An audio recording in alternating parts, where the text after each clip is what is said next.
Syedaralun, video viral Instagram aksi seorang bapak yang memanggil ayam yang dibawanya untuk menaiki motor.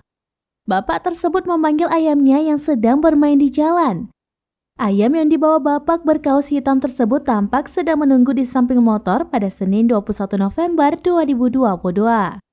Unggahan video viral Instagram di media sosial tersebut diunggah oleh akun Instagram @memomedsos. Dalam video viral Instagram, bapak berkaos hitam itu habis berbelanja di sebuah kios di pinggir jalan. Hendak pergi, tiba-tiba bapak berkaos hitam tersebut memanggil ayamnya untuk naik motor dengan menggunakan tangannya seperti dalam video viral.